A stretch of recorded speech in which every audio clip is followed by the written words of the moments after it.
Tema kita dalam kesempatan yang baik ini adalah Dhamma sebagai pedoman hidup. Saudara-saudara, banyak orang memahami bahwa memang Dhamma ini berbicara tentang kehidupan sehari-hari. Jadi kadang ada orang mengatakan, bagaimana sih ya kalau Dhamma ini disingkat? Karena Sang Buddha kan menjelaskan cukup lama nih, 45 tahun. Kemudian kalau diringkas, ini apa kan penjelasannya? Karena 45 tahun itu satu hari berkali-kali berceramah, kemudian setiap hari lagi, sehingga kalau dikumpulkan 84.000 judul ceramah yang bisa dikumpulkan. Kemudian kalau disingkat apa sebetulnya? Nah, Dhamma ini kalau disingkat adalah hidup itu berisi perubahan. Jadi, sesuaikanlah hidup Anda terhadap perubahan ini supaya Anda menjadi bahagia. Sebetulnya kuncinya cuma demikian. Sehingga kalau Dhamma sebagai pedoman hidup adalah kita sekarang bagaimana ya memahami perubahan itu. Perubahan apa ini? Nah, kalau di cerita Sang Buddha, ini kan karena menjelang Waisak ya. Jadi kalau di cerita Sang Buddha kan diceritakan tuh, Pangeran Siddhartha meninggalkan istana itu kenapa? Karena melihat tua, sakit, dan mati. Jadi melihat perubahan. Nah, perubahan itu bukan hanya tua dan sakit mati untuk seseorang atau manusia atau binatang, tetapi juga untuk semua hal, semua benda juga. Jadi misalnya, kalau sekarang kita punya HP misalnya, HP yang baru itu seperti lahir dari pabrik. Kemudian ketika kita gunakan, HP ini kemudian makin lama sebetulnya dia makin tua. Sehingga kadang-kadang sudah setahun, 2 tahun, 3 tahun, orang mengatakan, wah HP-nya sudah ketinggalan zaman. Sebetulnya HP-nya sudah tua. Kemudian karena umurnya sudah tua, HP-nya kadang sakit-sakitan. Yaitu, loh ini kok hang sih? Kok sering error sih HP saya? Dan lain sebagainya. Nah, lama-lama akhirnya HP-nya rusak, mati. Di bengkel juga nggak bisa. Nah, HP ini mengalami tua, sakit, dan mati juga. Kemudian bukan hanya HP, mungkin juga mobil, kendaraan kita, kemudian bangunan rumah, bahkan dunia pun satu ketika juga akan mengalami kematian yang disebut dengan kiamat. Nah, jadi segala sesuatu itu berubah. Nah, sekarang kalau kita tidak menyesuaikan dengan perubahan itu, hidup kita menjadi menderita. Nah, Dhamma sebagai pedoman hidup ini sebetulnya adalah bagaimana kita menyesuaikan diri dengan perubahan. Dhammanya memang mudah. Jadi kalau nanti Anda setiap hari mendengarkan pembabaran Dhamma dari berbagai sumber, sampai nanti saatnya Waisak misalnya, Anda akan mendapatkan banyak sekali informasi tentang Dhamma. Tetapi, berapa banyak yang Anda gunakan? Berapa banyak yang Anda laksanakan di dalam kehidupan sehari-hari Anda? Mungkin tidak banyak. Nah, karena itu, tema kita dalam kesempatan ini sangat penting. Dhamma sebagai pedoman hidup. Artinya kita harus hidup di dalam Dhamma itu. Nah, sekarang kalau kita mau melaksanakan Dhamma, dikatakan tadi hidup ini adalah perubahan, kita perlu menyesuaikan diri supaya hidup berbahagia. Berarti sekarang tujuan kita dalam kehidupan ini adalah untuk berbahagia. Ya, jadi jangan menganggap, agama Buddha ini kan agama pesimis. Buktinya Sang Buddha kan mengajarkan dalam 4 kesunyataan mulia, kesunyataan yang pertama kan hidup itu duka. Hidup ini adalah penderitaan, berisi ketidakpuasan. Betul, memang hidup ini berisi ketidakpuasan. Tetapi kalau ketidakpuasan ini diketahui sebabnya, kemudian bisa diselesaikan, muncullah kebahagiaan. Jadi Dharma ajaran Sang Buddha pun tujuannya adalah untuk meraih kebahagiaan. Karena itu, supaya bisa meraih kebahagiaan, kita perlu melaksanakannya di dalam kehidupan sehari-hari. Nah, sekarang banyak sekali tema kita untuk dibahas karena Sang Buddha mengajarkan Dhamma selama 45 tahun. Lalu apa yang dalam waktu singkat kita ini kita bisa jadikan pedoman hidup? Saudara-saudara, kita tidak perlu terlalu jauh dan mendalam, ya mungkin tadi juga sudah dibahas oleh moderator kita bahwa sebetulnya saya juga senang kalau membabarkan dhamma ataupun sharing dhamma seperti ini adalah hal yang sederhana saja. Jadi kita tidak perlu terlalu ruwet-ruwet. Nah, apa ini sekarang yang paling sederhana? Bahwa kalau hidup kita ini ingin bahagia, kunci di dalam dhamma salah satunya adalah kalau kita menanam kebajikan, tumbuh kebahagiaan. Jadi, kalau sekarang kita ingin bahagia, kita perlu melakukan kebajikan kepada pihak lain. Apa hubungannya kebajikan dengan perubahan? Saudara-saudara, kalau kita lihat di dalam kehidupan nyata, kita misalnya sedang berbuat baik, kemudian kita mengharap, guys, kalau saya berbuat baik ini tentu dia juga balas kebaikan pada saya. Ternyata orang yang kita kita beri kebajikan itu belum tentu membalas kebajikan kepada kita. Nah, kita kemudian mengubah cara berpikir kita. Ya memang hidup ini kan perubahan. Ya kalau dia memang tidak membalas seperti yang saya harapkan, ya harapan saya yang saya ubah. Untuk apa saya menuntut orang lain harus membalas saya? Karena saya menganggap ketika saya berbuat baik, sebetulnya dia itu adalah sarana saya melakukan kebajikan. Jadi dia mau balas saya baik atau tidak itu urusannya dia. Tapi ketika dia menerima kebajikan saya sudah berbuat baik. Sama dengan kalau Anda misalnya kedatangan para biku, kemudian Anda melakukan pindah patah dan lain sebagainya, para biku kan ya diem aja, tidak mengucapkan terima kasih, dan Anda juga diem aja, dan Anda merasa malah Anda yang perlu mengucapkan terima kasih, karena dengan para biku ada di sekitar Anda punya kesempatan berbuat baik. Nah, jadi Anda kalau berpikir seperti itu, ya sudahlah. Kan aku juga kalau berbuat baik kepada para bante, aku juga tidak mengharap balasan. Aku nggak perlu mengharap juga harus diperhatikan dan lain sebagainya. Ya sudahlah, kalau dia memang nggak mau balas kebaikan pada saya, tidak apa-apa. Yang penting aku berbuat baik. Nah, jadi konsep ini yang kita harus mulai lakukan mulai sekarang sampai di akhir kehidupan kita. Kenapa demikian? Karena semakin banyak kita melakukan kebajikan, maka kita tentu semakin besar potensi kita mendapatkan kebahagiaan. Dan tadi disampaikan, tujuan kita menjalankan dhamma, mempraktekkan dhamma itu adalah untuk memperoleh kebahagiaan. Memperoleh kebahagiaan bukan hanya dengan berdoa, tetapi kita berkarya di dalam kebajikan. Kita tidak bisa berdoa mengharapkan kebahagiaan datang sampai keluar air mata darah pun.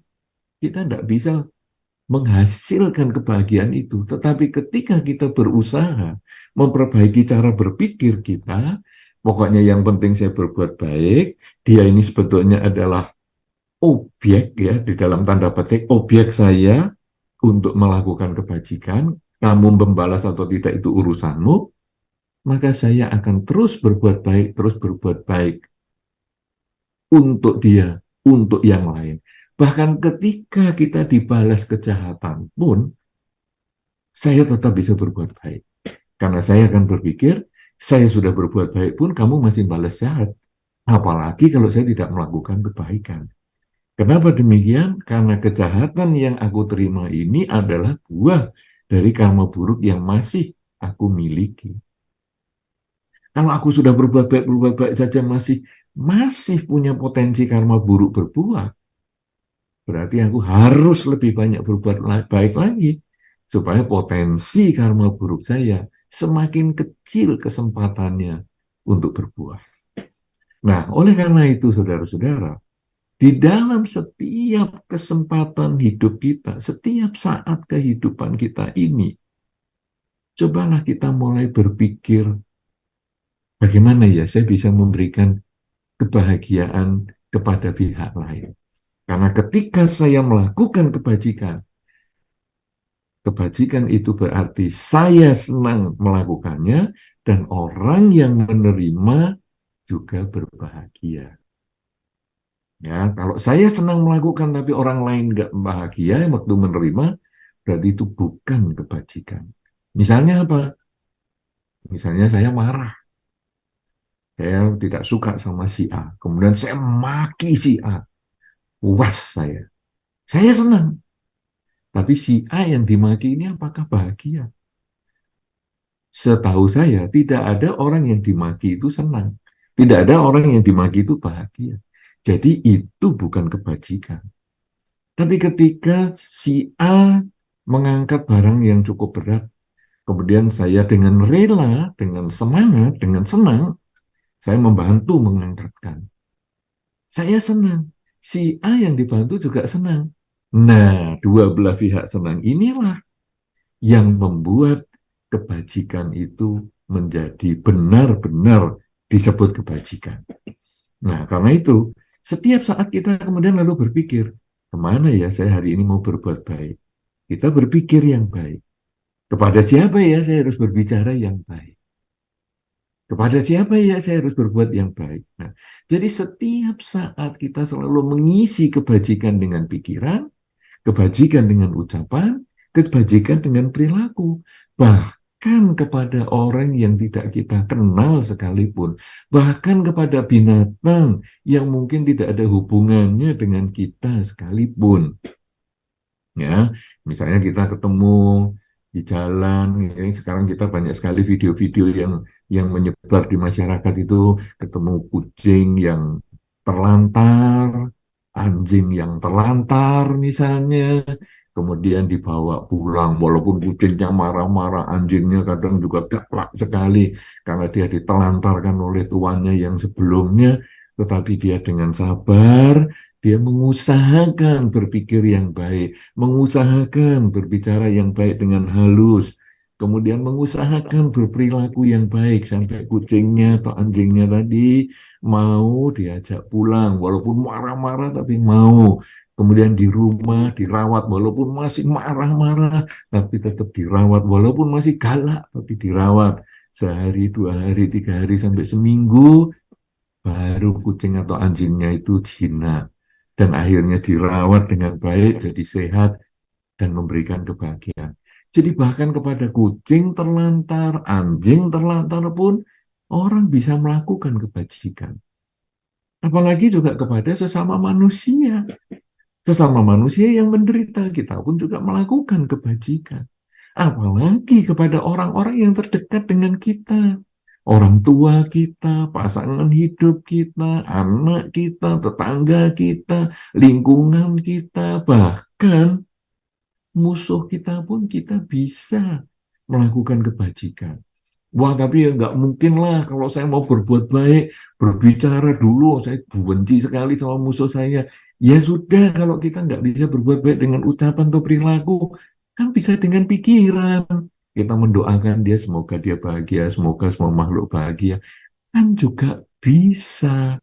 Jadi musuh kita pun kita bisa doakan. Karena ketika kita mendoakan semoga semua makhluk bahagia, kita tidak mengeluarkan, tidak mengecualikan musuh kita.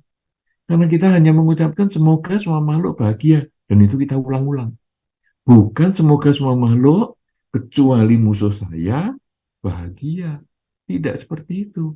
Semoga semua makhluk bahagia. Jadi bahkan musuh saya pun, saya doakan bahagia.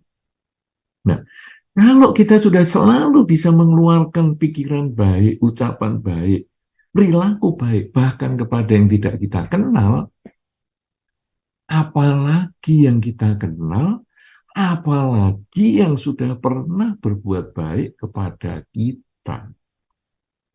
Kita tentu perlu merenungkan ini, bahwa di dalam kehidupan kita sehari-hari ini, ada banyak pihak yang mendukung kehidupan kita. Orang tua kita jelas mendukung itu. Wah, tapi orang tua kita jahat sekali, membuang saya ke panti asuhan. Oke, orang tua kita membuang kita ke panti asuhan. Tetapi dia melahirkan kita utuh. Dia melahirkan kita bisa berpikir yang baik. Dia melahirkan kita dengan badan yang sehat. Walaupun mungkin dia membuang kita ke panti asuhan karena mungkin dia punya pertimbangan yang lain yang kita tidak memahami sampai saat ini. Tidak apa-apa. Tetap kita doakan dia. Karena dengan jalur orang tua kita itu, kita terlahir sebagai manusia. Dengan jalur orang tua yang sudah membuang kita ke panti asuhan atau bahkan di parkiran, di dalam kardus ketika kita masih bayi misalnya, toh kita akhirnya sebagai manusia yang bisa mengenal dharma, yang kita bisa berbuat kebajikan. Karena itu kita tidak bisa membenci orang tua kita walaupun seperti itu. Kita tetap memancarkan pikiran cinta kasih. Semoga mereka bahagia, semoga semua makhluk bahagia.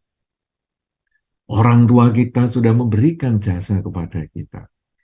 Apalagi mereka yang tidak membuang kita ke panti asuhan. Mereka yang merawat kita, mendidik kita, menyekolahkan kita. Maka kalau kita belum bisa membalas jasanya, kalau kita belum bisa memberikan dia sesuatu yang bermanfaat untuk dia, minimal kita tidak membuat mereka bersedih. Itu sudah merupakan kebajikan yang kita bisa lakukan. Selain orang tua kita, mungkin keluarga kita, paman kita, bibi kita, kakak adik kita, mereka semua mendukung kita sehingga mengkondisikan kita sampai hari ini. Guru-guru kita juga begitu. Nah, jadi ketika kita kemudian merenungkan, siapa ya orang-orang yang berjasa sama saya di kehidupan ini?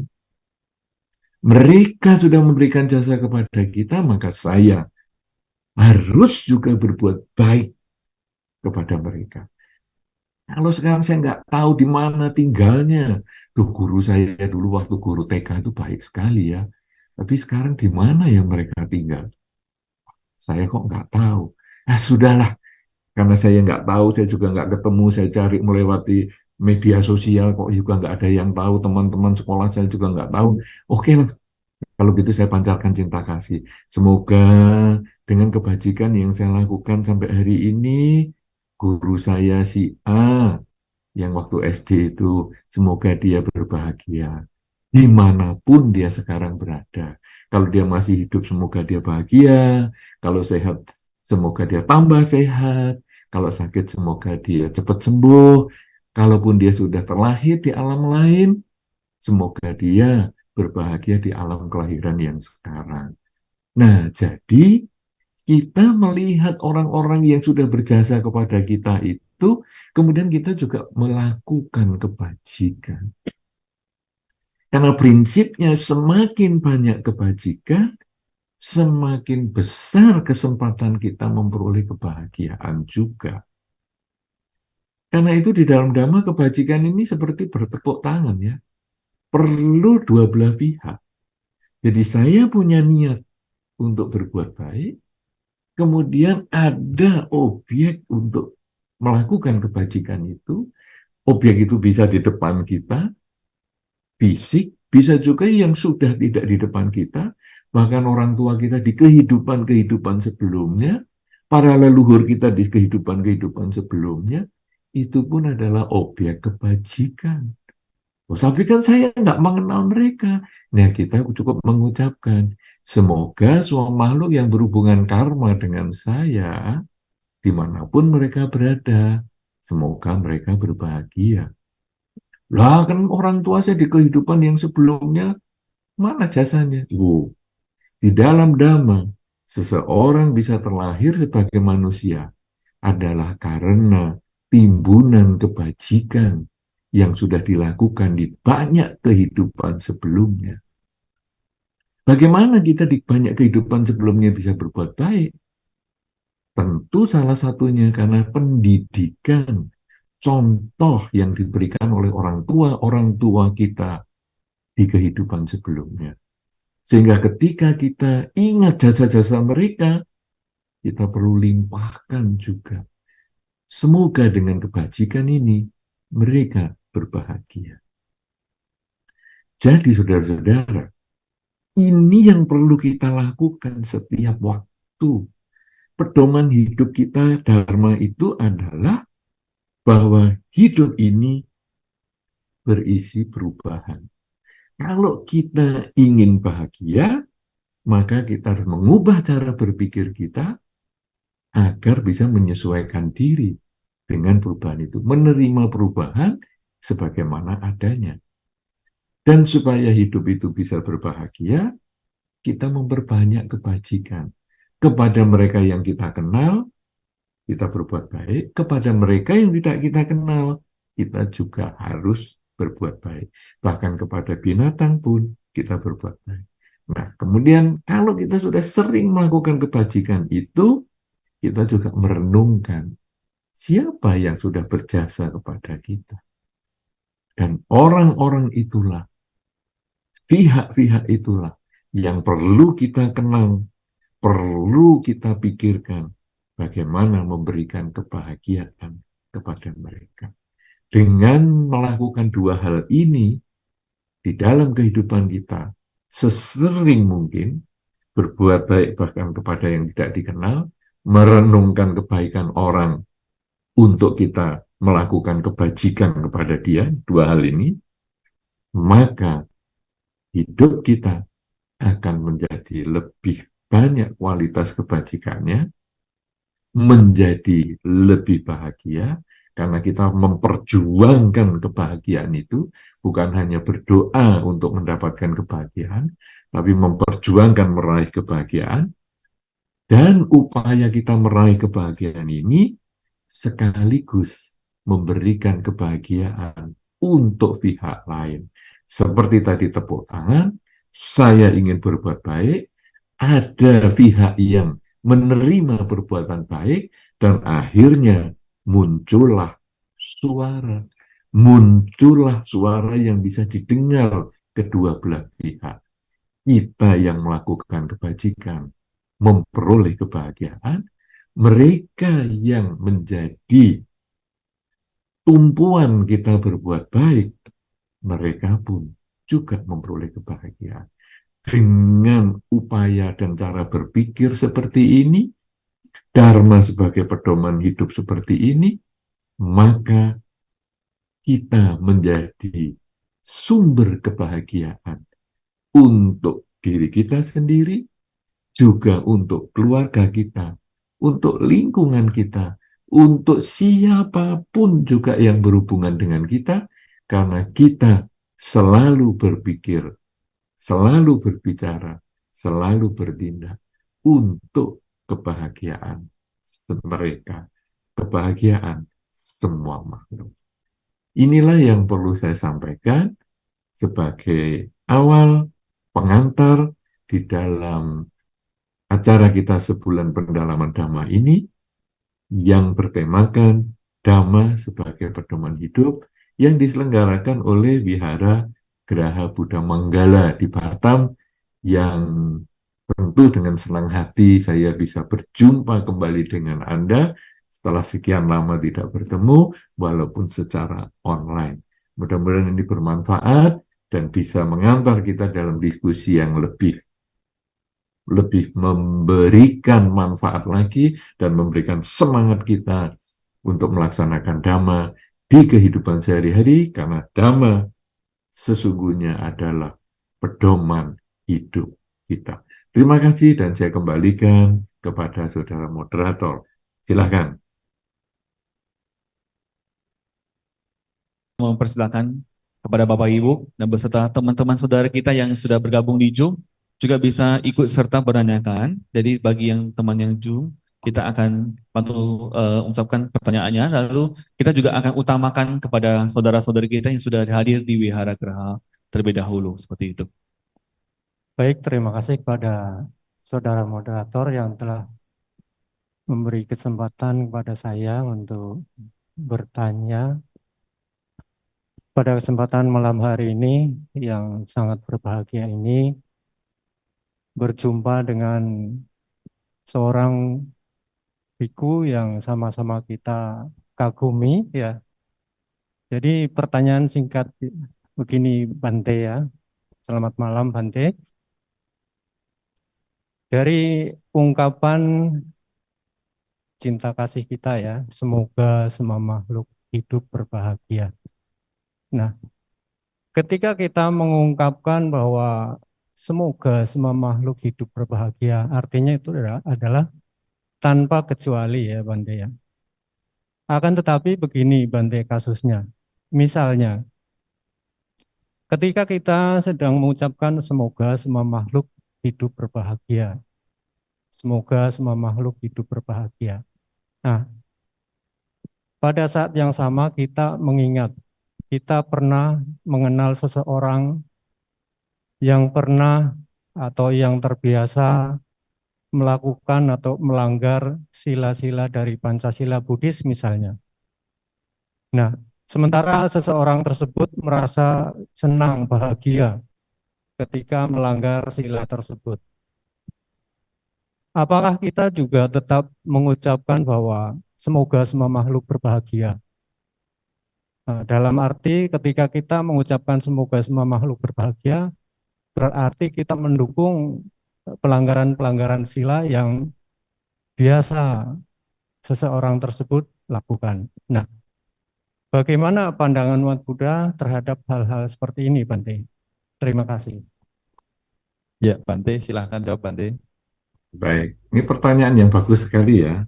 Jadi ketika kita mengucapkan semoga semua makhluk bahagia, memang kita sangat disarankan untuk selalu mengucapkan kalimat itu ya, semoga semua makhluk bahagia.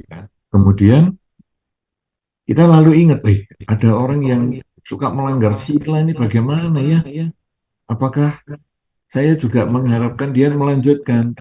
Bukan, semoga semua makhluk bahagia ini memang termasuk si pelanggar sila. Tetapi kita sekarang kan memahami bahwa orang itu bukan hanya dalam hidupnya melakukan pelanggaran sila terus. Selama hidupnya, seumur hidup melanggar sila, kan tidak juga. Buktinya apa? Dewa Data. Dewa Data itu dari banyak kehidupan, dia melakukan hal-hal yang tidak baik. Sampai sudah menjadi biku pun masih melakukan hal-hal yang tidak baik. Tapi di akhir kehidupannya, dia kan akhirnya sadar dan mengucap Wisarana, Budang, Damang, Sanggang, Saranang, Gacami, untuk sampai akhirnya terlahir di alam derita. Nah, artinya apa? Ketika kita mengucapkan semoga semua makhluk bahagia, bukan semoga perilakunya yang melanggar sila itu bahagia, bukan. Tetapi semoga dia nanti bisa mendapatkan kesadaran yang lebih baik untuk menjadi orang yang meningkat kualitas batinnya. Sama dengan Dewa Data yang dalam banyak kehidupan selalu dipancarkan cinta kasih oleh Bodhisattva, dan ketika Bodhisattva sudah menjadi Sang Buddha pun juga tetap memancarkan cinta kasih, karena memberi kesempatan Dewa Data itu juga menjadi biku, karena di akhir hidupnya dia punya kesempatan untuk yakin pada Dharma. Nah, dengan kita mendoakan si pelanggar sila itu, kita mengharapkan ada satu masa dia itu akan berbahagia di dalam Dhamma, yang artinya dia menghentikan pelanggaran sila tersebut. Kita tidak bermudita cita, kita tidak ikut berbahagia atas pelanggaran silanya, tetapi kita mengharapkan dia nanti ada satu masa dia menghentikan pelanggaran sila dan bisa memasuki jalan Dharma yang lebih baik. Demikian, mudah-mudahan bisa lebih jelas hal yang ditanyakan dengan jawaban ini. Terima kasih. Silakan, Saudara Moderator. Baik, terima kasih kepada Bante atas jawabannya. Baik, kita juga lemparkan pertanyaan berikutnya kepada Bapak Ibu yang sudah hadir di Wihara Geraha Buddha Manggala. Ya, silahkan. Ada? Atau yang ada di Zoom?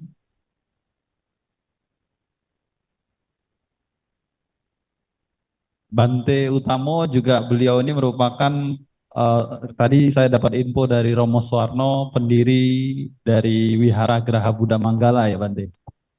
Jadi Bante mungkin di zaman-zaman dulu Bante Wihara Geraha Buddha Manggala seperti apa Bante?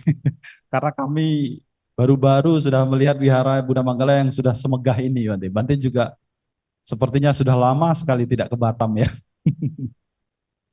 Ya, tapi karena nanti cerita jadinya kita acara ramah tamah lah. Itu Romo Suwarno Ya, sudah tahu. Karena Romo Suwarno sudah dari awal mengikuti perkembangan agama Buddha di Batam. Kita dari mulai ruko dan lain sebagainya. Tapi itu nanti kesempatan lain saja. Baik, Memang Bante. cukup lama. Ya, kita juga merindukan Bante Utamo untuk ke Batam lagi untuk memberikan talk show atau dhamma talk berikutnya. Iya betul Bante. Dan dan kita sudah ada pertanyaan dari Zoom ya. Oke, saya akan bacakan. Nama budaya Bante, pertanyaan dari Tommy Salim. Nama budaya Bante, nama saya Tommy dari Bandung. Izin bertanya Bante, bagaimana cara agar kita bisa menerima perubahan yang tidak menyenangkan, baik perubahan yang terjadi dalam diri kita ataupun dari lingkungan sekitar kita. Terima kasih Bante. Baik. Perubahan yang menyenangkan itu memang gampang diterima. Jadi kita sakit, kemudian jadi sehat. Wah, gampang sekali diterima. Kemudian dagangan kita rame, ya dulunya sepi jadi rame, wah gampang sekali diterima. Kita bekerja mendapat pujian, gampang sekali diterima. Yang sulit itu perubahan dari baik menuju tidak baik. Karena itu di dalam Dhamma tadi dikatakan pada kesunyataan mulia bahwa hidup ini berisi ketidakpuasan, penderitaan. Itu karena ada perubahan yang menuju ke arah yang negatif. Sehat menjadi sakit, untung menjadi rugi, dipuji menjadi dicela, dan lain sebagainya. Nah, kemudian yang ditanyakan tadi, gimana menerima perubahan ini? Nah, kita sudah diajarkan dari kita masih sekolah minggu. Jadi, kita di dalam sistem Dhamma ini sudah diberikan kebiasaan untuk menerima perubahan yang tidak menyenangkan, sampai hasilnya nanti kita bisa tahu, oh ya, hidup itu memang ada suka dan duka. Dan sumbernya suka dan duka itu pikiran saya sendiri. Bahwa duka itu sebetulnya adalah harapan saya yang tidak tercapai. Kalau suka, itu harapan saya yang tercapai. Jadi misalnya saya senang dipuji, begitu dipuji saya senang. Oh, harapan saya tercapai. Tapi begitu saya nggak dipuji, dicela, wah saya jadi stres. Kenapa? Karena harapan saya tidak tercapai. Saya mendapatkan keuntungan. Wah, saya senang karena harapan saya tercapai. Saya mengalami kerugian. Saya marah sekali. Kenapa? Karena harapan saya tidak tercapai. Ya, demikian seterusnya. Semuanya itu seperti itu. Saya sehat, saya senang sekali karena harapan saya tercapai. Saya sakit, saya juga emosi tuh. Kenapa harus sakit? Ini waduh, gini emosi karena harapan saya tidak tercapai. Nah, jadi dari kecil kita sebetulnya sudah dikondisikan seperti itu. Apa itu? Nah, supaya kita bisa menerima hal yang tidak menyenangkan, perubahan yang tidak menyenangkan, itu diawali dengan kebiasaan berdana. Tentu kita semua sudah punya lagu wajib namanya Dana Paramita. Umat Buddha yang umum-umum, kalau disuruh nyanyi lagu Buddhis, biasanya sulit. Ya, kalau ada pertemuan-pertemuan umat Buddha dari berbagai penjuru, kemudian ayo kita nyanyi lagu Buddhis. Lagu Buddhis apa ya? Padahal laku Buddhis itu waduh, tak terhingga jumlahnya banyak sekali. Tapi nanti yang kita ingat itu cuma Dana Paramita. Karena itu lagu dari zaman kita kecil. Nah, begitu Dana Paramita kemudian dinyanyikan, langsung kita keluarkan dari kantong kita. Nah, kita berdana. Sebetulnya pada waktu kecil kita itu, kita ya sudahlah, saya cuma terima dari ibu dan ayah, ya sudah masukkan, masukkan. Tapi mulai mengenal nilai materi ini, dong mestinya ini kan bisa untuk jajan besok di sekolah. Kita mulai ada sayangnya. Tapi kemudian, ya kata mama papa saya harus berdana, ya sudahlah saya masukkan. Nah, jadi saya mulai merasa kehilangan dengan yang saya sukai. Tapi karena disuruh papa dan mama, saya mulai ya sudahlah, ya sudahlah, ya sudahlah. Tiap kali berdana ya sudahlah, ya sudah. Akhirnya biasa. Akhirnya ya sudah. Nah, satu ketika kita sudah mulai lebih dewasa, ayah dan ibu mengatakan, enak, kamu pakai uang tabunganmu sendiri. Aduh, pertama, aduh berat sekali ini uang tabungan ini mau saya belikan sesuatu. Tapi ya sudahlah, ya sudahlah. Itu sebetulnya kita mengubah cara berpikir. Ya sudahlah, ya sudahlah, ya sudahlah. Bukan, kenapa sih harus berdana? Kenapa sih harus mengeluarkan uang saku saya? Tapi ya sudahlah, ya sudahlah, ya sudahlah. Dan akhirnya kita biasa. Kemudian kita makin dewasa lagi, ada para biku datang ke biara, kemudian kita berdana makan. Aduh, makanan yang enak aku danakan ke Bante. Aduh, sayang banget ini. Aduh, apalagi Bantenya nggak makan lagi. Kan ini kan banyak sekali dana makannya. Bantenya malah nggak makan. Aduh, sayang banget. Itu awal-awal. Tapi begitu kita sudah sering, ya sudahlah, ya sudahlah. Akhirnya, ya sudahlah, saya serahkan ke Bante. Bante nggak mau makan, ya sudahlah, terserah dia juga. Dan akhirnya kita bisa ya sudah, ya sudah, ya sudah. Dan kalimat ya sudah itu nanti makin besar, makin besar, makin besar. Satu ketika sandal kita juga hilang di biara atau sepatu kita hilang di biara. Diganti sandal jepit yang jelek. Wah, pertama ya emosi juga. Duh, tadi pakai sepatu lagi. Ini mau ke acara. Aduh, sandal sepatunya hilang jadi sandal jepit. Tapi lama-lama, ya sudah lah. Gimana lagi? Nah, itu kebiasaan dari kecil itu kemudian sudah berkembang sampai dewasa. Dan akhirnya sampai kita berpisah dengan yang kita cintai, misalnya HP kita, rusak. Pertama ya kita emosi, tapi kemudian lebih cepat kita itu menyelesaikan mental kita. Tadi kalau kita misalnya di dalam acara sebulan dalam Dhamma ini kan kita sering dibarengi dengan 8 sila. 8 sila itu sebetulnya 8 semua dilaksanakan ya. Bukan berarti cuma satu yang ke-6 ya. Yaitu tidak makan setelah jam 12. Beberapa orang mengatakan, aku itu atas sila. Apa itu tidak makan setelah jam 12? Itu hanya salah satu. Nah, jadi 8 sila itu ke-8-8-nya. Pertama, jalankan tidak makan setelah jam 12 itu sulit. Aduh, kok ya lapar ya. Tapi ya sudahlah, ini kan memang hanya sebulan aja. Nah, tapi 2-3 hari kita jalani, lama-lama biasa. Dan akhirnya ya lapar, tapi lebih mudah menerima kenyataan. Bagi yang tidak pernah berlatih, lapar itu langsung bikin pusing, bikin emosi, lemes. Tapi bagi yang sudah berlatih, lebih mudah menerima kenyataan. Sama-sama laparnya, tapi cara berpikirnya berbeda.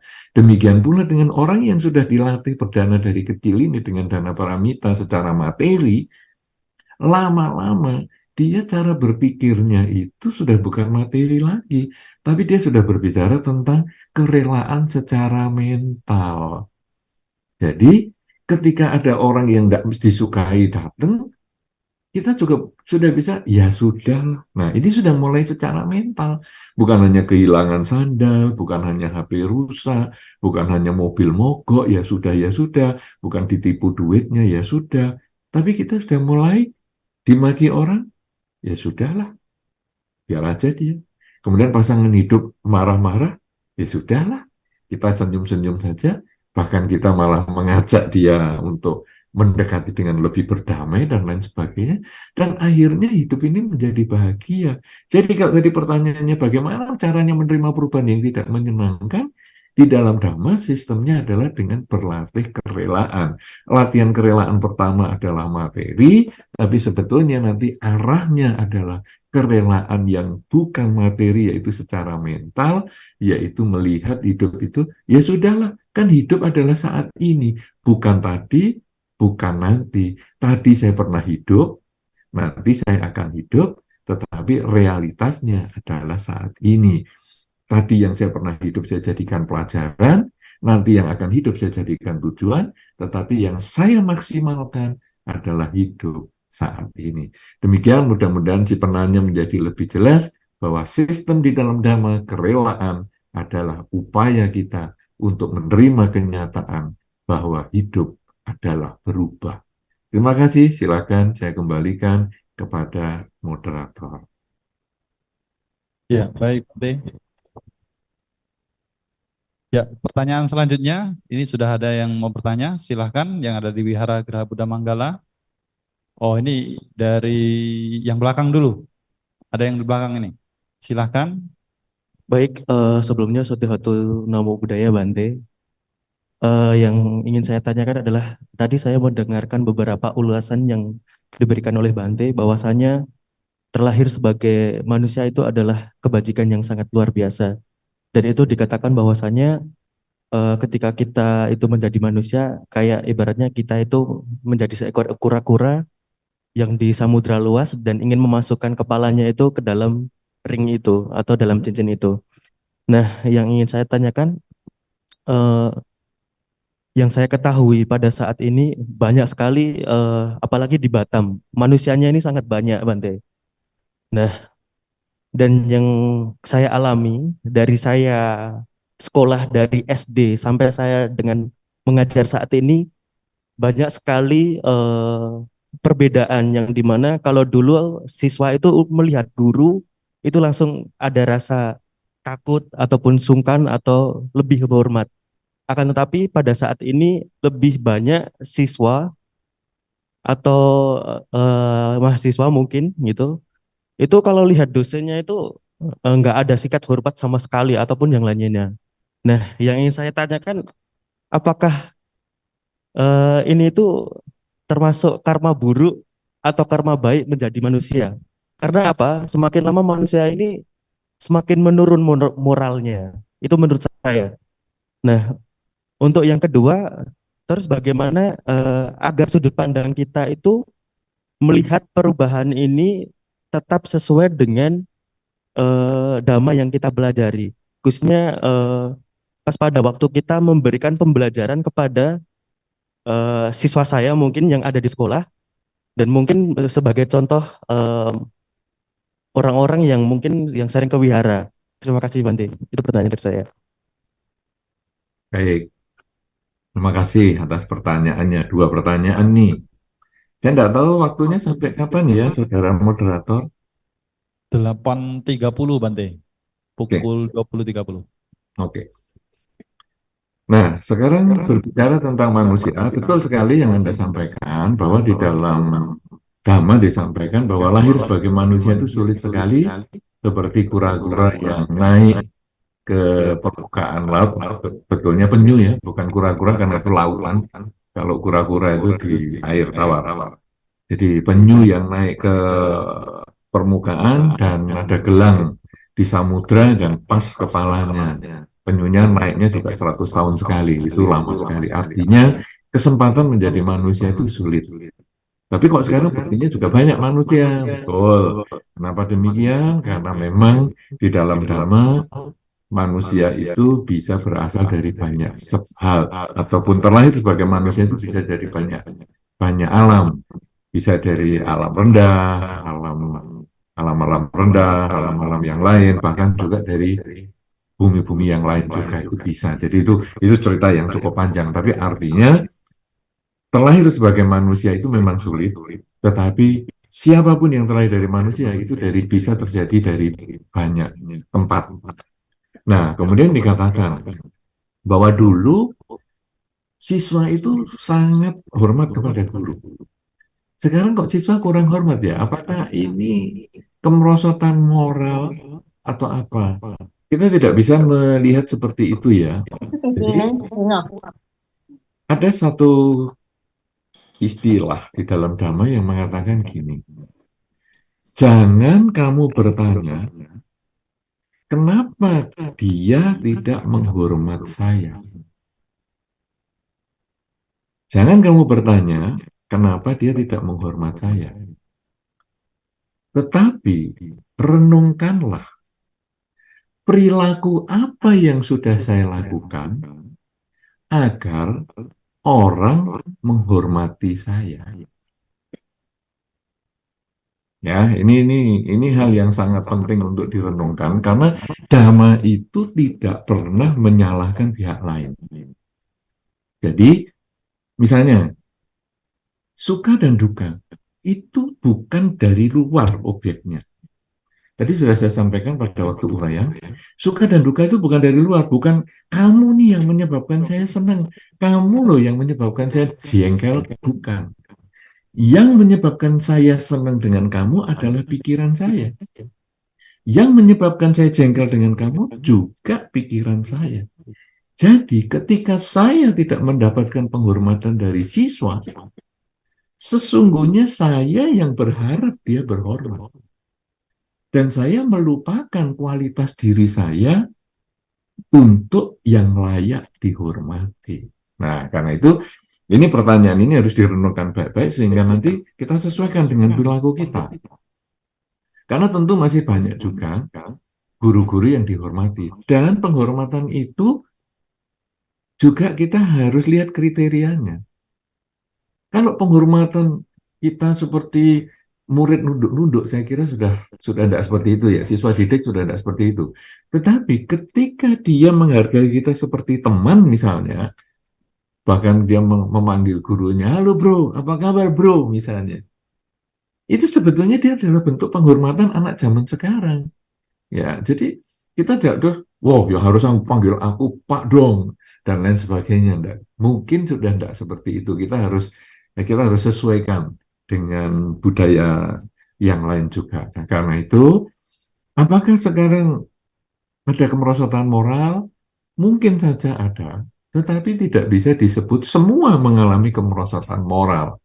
Ya, nah kemudian kalau ditadikan contoh tadi misalnya, apakah saya ini kok jadi, atau guru kok sekarang nggak dihormati, atau dosen kok nggak dihormati, kadang-kadang kualitas dosennya sendiri, kualitas gurunya sendiri, kadang memang kurang layak untuk dihormati. Jadi dia yang harus membangkitkan kualitas dirinya untuk disebut layak. Oh, tapi kan saya sudah berbuat semaksimal mungkin. Nah, sudah berbuat semaksimal pun masih belum dihormati, belum mendapatkan penghargaan yang layak, apalagi saya menghentikan.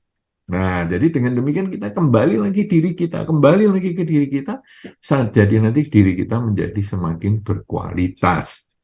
Ya, nah, jadi apakah demikian ini menjadi karena buruk ya, ataupun hal yang kurang baik ya untuk sebagai manusia zaman sekarang? Juga tidak. Karena semua itu tergantung pada timbunan karmanya masing-masing. Hari ini guru ataupun dosen ataupun siapapun mengajar yang dihargai juga masih banyak. Jadi kita jangan kemudian menyalahkan karma lalu berhenti. Tapi sebaiknya, oke, saya akan terus melakukan kebajikan sehingga menjadi punya kualitas untuk dihargai. Kemudian juga kalau dikatakan tadi, bagaimana ya melihat perubahan ini ataupun ya supaya selalu sesuai dengan dharma hidup kita. No, hidup kita ini selalu berubah, setiap saat berubah. Bukan hanya setiap detik, bukan hanya setiap menit, bukan hanya setiap jam. Tapi hidup ini setiap saat berubah. Jadi sepersekian detik itu berubah.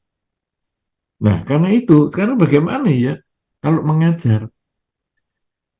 Berilah pengajaran sesuai dengan apa yang Anda mampu kerjakan. Kalau di dalam Dhamma itu kan ada seperti Anda mau berdharma di sana, bagaimana, dan lain sebagainya. Berikan secara terstruktur, Tujuannya adalah memberikan mereka pemahaman dhamma, mendorong mereka untuk melaksanakan dhamma, dan lain sebagainya. Masalah nanti mereka mau melaksanakan atau tidak, apakah mereka mau menghormat kita atau tidak, itu di luar aturan kita, di luar jangkauan kita. Karena tugas kita adalah melakukan yang terbaik di bidang kita. Kita tidak bisa mengubah orang lain, kita tidak bisa mengatur orang lain. Bahkan di dalam Dhamma disampaikan, kita pun tidak bisa mengatur diri kita sendiri. Ayo, diri kita harus selalu sehat. Tahun ini saya harus selalu sehat. Dalam 1 bulan ini, sebulan dalam Dhamma ini, saya harus selalu sehat sampai Wesak. Tidak tentu. Hidup tidak pasti. Kematian itu yang pasti. Kita sendiri tidak bisa ngatur hidup kita. Apalagi mau ngatur orang lain, tidak mungkin. Nah, jadi kita hanya bisa melakukan yang terbaik saat ini. Dan itulah kita menyikapi perubahan. Menyikapi perubahan berarti menyadari hidup adalah saat ini. Tadi itu saya pernah hidup, tapi sudah tidak hidup, hanya jadikan pelajaran. Nanti saya akan hidup, tapi belum tentu hidup.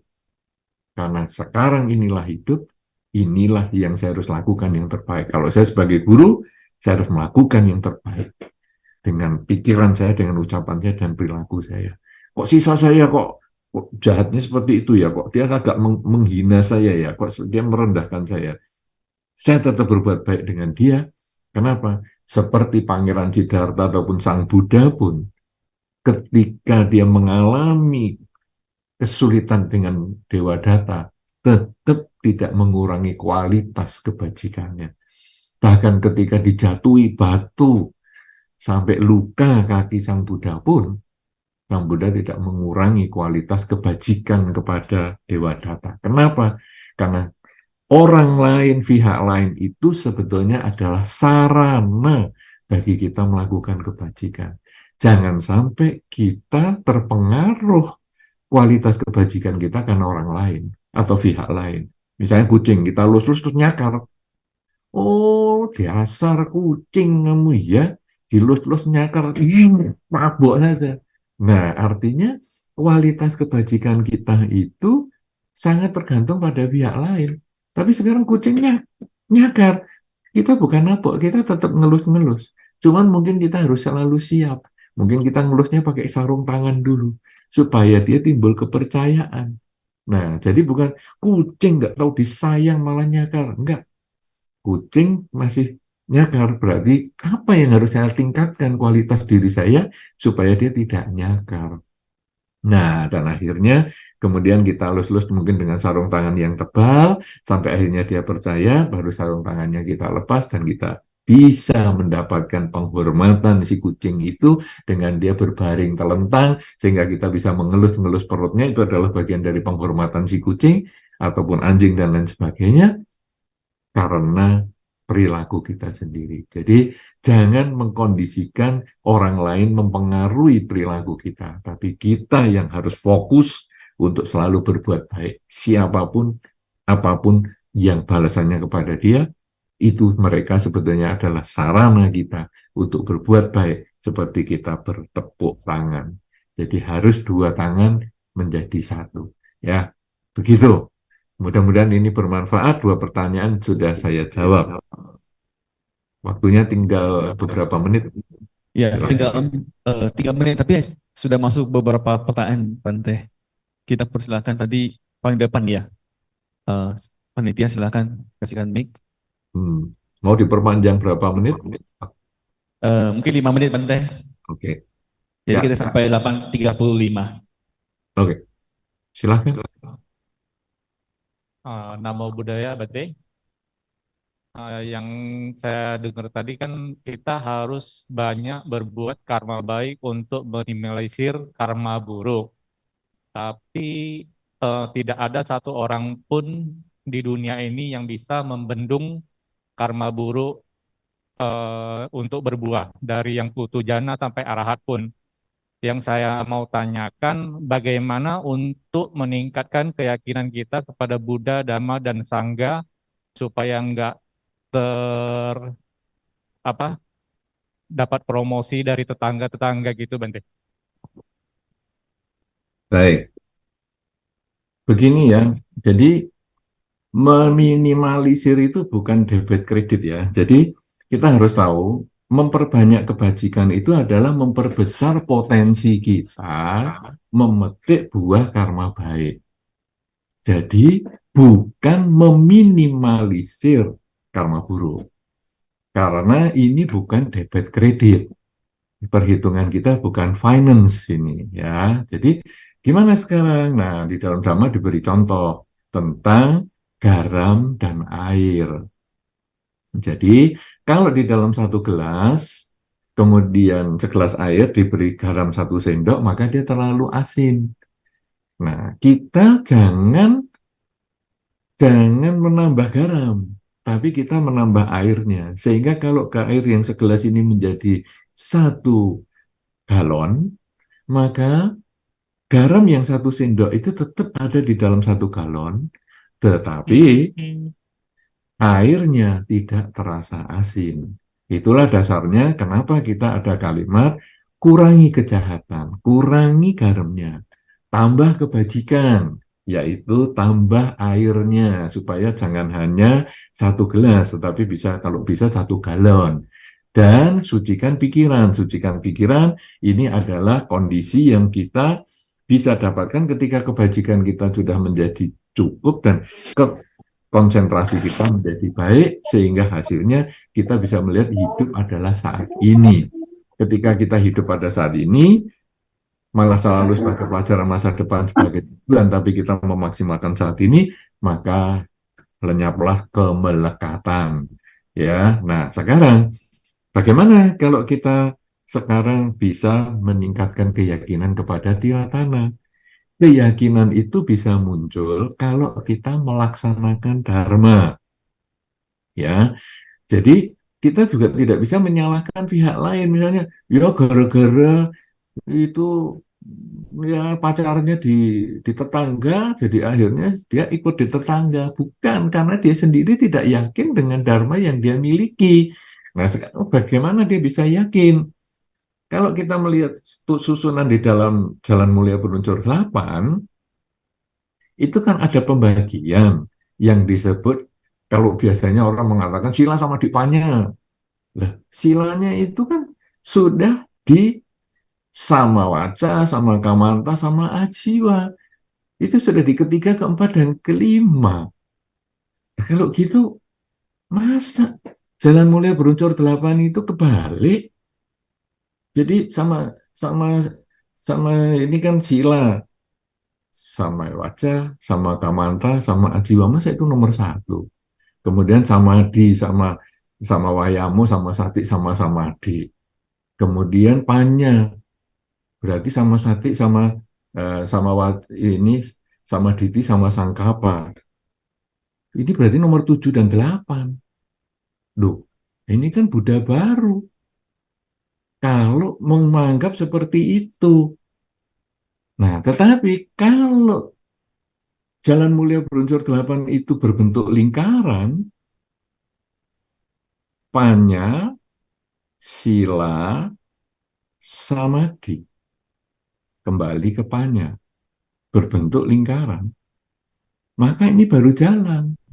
Yang pertama, panya adalah panya teori. Untuk dilaksanakan dengan sila, dilaksanakan dengan samadhi, maka muncullah panya yang pencapaian, yang tidak akan tergoyahkan keyakinannya pada dharma, keyakinannya pada tiratana. Nah, dengan demikian maka sila sama dipanya ini sebetulnya tetap diawali dengan panya, sila, samadhi, panya. Kembali ke titik awal sebagai perwujudan pembuktian teori yang tadi dipelajari di awal, dengan melaksanakan sila dan samadhi menjadi terbukti ehipasiko, datang dan buktikan, mencapai pencerahan. Karena itu kalau tadi ditanya bagaimana ia meningkatkan keyakinan, tidak ada pilihan lain selain melaksanakan dhamma. Dan itu yang saya sampaikan di dalam kalimat pertama ketika saya tadi menceritakan atau mulai dengan sharing, yaitu umat Buddha belajar Dhamma terus. Dalam 1 bulan ini juga belajar Dhamma terus, tapi berapa banyak yang dipraktekkan. Nah, karena itu di dalam kesempatan ini saya memberikan praktek yang paling sederhana, yaitu bagaimana saya merenungkan ingin bahagia untuk menambah kebajikan kepada siapapun juga, dan juga saya merenungkan siapa yang sudah berjasa kepada saya, untuk saya juga berbuat baik kepada mereka. Karena itu sangat gampang. Ya, kalaupun saya belum bisa berbuat baik kepada siapapun yang mungkin belum berjasa pada saya, minimal saya sudah merenungkan orang yang berjasa saya, ya saya harus balas budi dong. Karena apa? Karena anjing yang dikasih makan saja bisa menjaga tuannya, masa manusia yang dikasih makan, manusia yang disekolahkan, manusia yang dididik, manusia yang didukung, masa tidak bisa membalas jasa?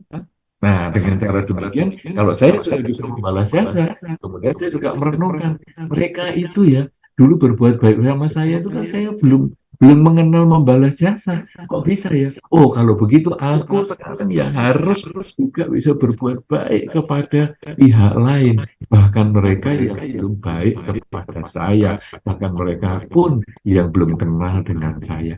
Dan itulah praktek-praktek sederhana seperti itulah yang akan mengkondisikan kita tetap yakin dengan Dharma, tidak tergoyahkan keyakinan kepada Tiratana. Karena Dhamma adalah pedoman hidupku.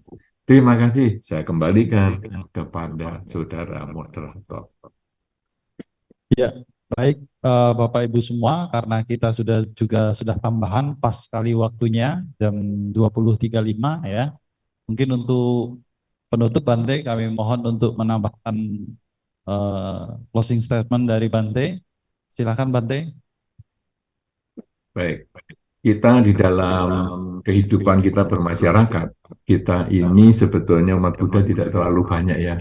Jadi di dunia yang tidak terlalu banyak, di Indonesia yang tidak terlalu banyak, di lingkungan kita pun juga tidak terlalu banyak. Tetapi kita tidak usah terlalu kecil hati. Kenapa demikian? Dengan kita terus berbuat baik seperti yang tadi kita sudah sampaikan itu, maka orang di sekitar kita yang bukan Buddhis itu, dia melihat kita. Kita ini sebetulnya masing-masing adalah sebagai Dhamma Duta, sebagai utusan Dharma. Jadi lingkungan kita ini kan bukan Buddhisnya banyak. Kemudian dia melihat umat Buddha kita paling satu kecamatan mungkin hanya beberapa orang, atau mungkin dalam satu RT hanya satu orang kita sendiri, di kelas mungkin atau di kantor ya kita sendiri. Mereka lihat umat Buddha ini kayak apa ya kelakuannya. Nah, jadi kalau mereka lihat, umat Buddha ini kok baik-baik ya. Maka kita dengan niat kita berbuat baik terus tadi seperti yang tadi sudah disampaikan, orang akan melihat kita, umat Buddha walaupun satu tapi tetap baik. Kita jahati dia, dia tetap baik. Nah, jadi dengan terus kita mengisi kebajikan kita itu, maka kita sebagai Dhamma Duta membawa nama baik agama Buddha. Jangan sudah sedikit malah menjengkelkan, tapi kita yang sedikit ini, jadilah kita seperti lilin. Anda kalau kebaktian kan selalu pakai lilin dan sebagainya. Lilin yang kecil itu, katakanlah lilin ulang tahun, kecil sekali, dipasang di lapangan bola yang gelap tengah malam. Lilin ini tetap akan menerangi di lingkungannya.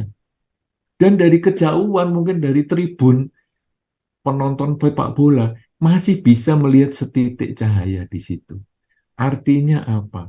Kalau kita melakukan kebajikan, walaupun kita ini jumlahnya tidak banyak umat Buddha, namun karena kita masing-masing memahami kita adalah sebagai Dharma Duta, maka kemudian kita akan menjadi lilin, menerangi lingkungan kita, memberikan kebahagiaan untuk diri kita, juga untuk memberikan kebahagiaan kepada lingkungan kita. Semakin sering Anda memberikan kebahagiaan kepada diri kita, lingkungan kita, maka semakin berhasil Anda menjadikan Dhamma sebagai pedoman hidup Anda. Karena itu, semoga apa yang disampaikan pada kesempatan ini menginspirasi kita semua untuk terus berbuat baik, menjadi lilin-lilin kecil di tengah kegelapan yang akan selalu menerangi mereka yang membutuhkan. Terima kasih, saya kembalikan kepada saudara moderator.